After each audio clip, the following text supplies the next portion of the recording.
Okay. In Matthew 28:19, we know that Christ tells us that we are to go therefore and make disciples of all the nations. He's also tells us that we need to love our neighbors as we love ourselves. And in a busy, chaotic lifestyle that we all have, that's a little bit difficult to do. And we have sporting events, we have kids that we're raising, we're going to school, we're working, and our plates are pretty full.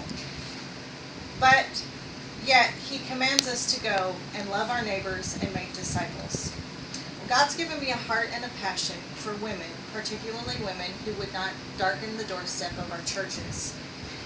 A lot of times they don't feel worthy to come to church. They won't feel like they're welcome if they come to our churches. And unfortunately, in this day and age, at our churches, that's quite a possibility. So I have a heart for these women, and I have sought out different ministries that would allow me to serve in the capacity that I feel God's called me to. One of the ministries that I found is called the Women's Missionary Union, which is also known as WMU. It was established in 1888 at a Southern Baptist convention. Although it was a Southern Baptist organization to begin with, it has grown into the largest Protestant women's mission organization in the world, with a membership of around 1 million members. You do not have to be a Southern Baptist church to be involved or to have a women's missionary union group at your local church or in your community.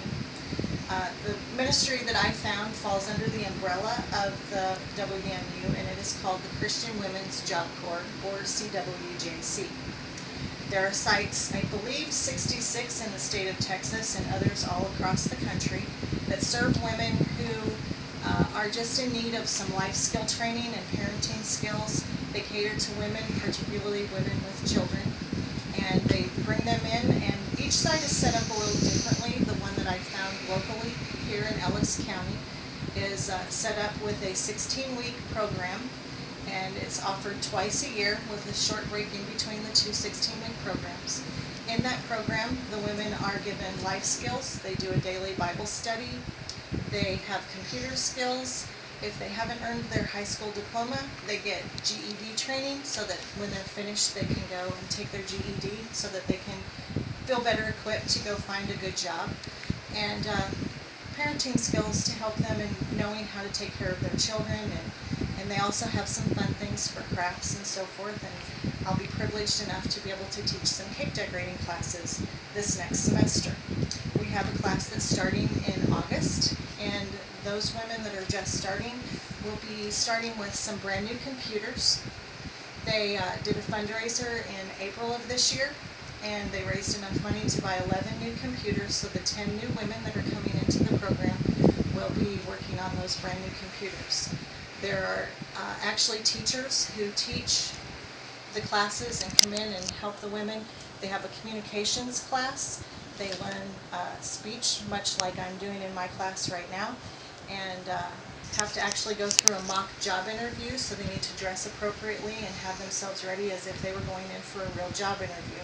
So when they're finished with the 16 weeks, they're generally pretty well ready to go out into the world and look for that job that will allow them to support themselves and take care of their families. Well, I plan to use this speech in the future as I refine it and fine-tune it to not only encourage and persuade my own church to become involved with the Christian Women's Job Corps in our community, but to also go out and encourage other churches and women's ministries within those churches to become involved as well. This is a growing ministry. The particular site that I'm working with is in its 6th year, and it is growing quickly enough that they're looking for a permanent site. They'd like to find a home so that they had a bedroom maybe if someone needed a place to stay, so that they could have classrooms specifically set up with the computers and sewing and craft rooms and so forth, and a home kitchen so that the women can learn how to cook in a home kitchen and prepare meals for their families. So it's my desire to get in our community and get more community involvement so that this ministry that is growing can be supported and more of the women can be encouraged. Another note that I'd like to make is that each woman that comes into the program is assigned a mentor. so she has somebody to stand next to her, to pray with her, to encourage her, and maybe share some of the intimate details of her life that she wouldn't feel comfortable sharing in a classroom. So that's another thing that I want to encourage the women in our community to get involved in.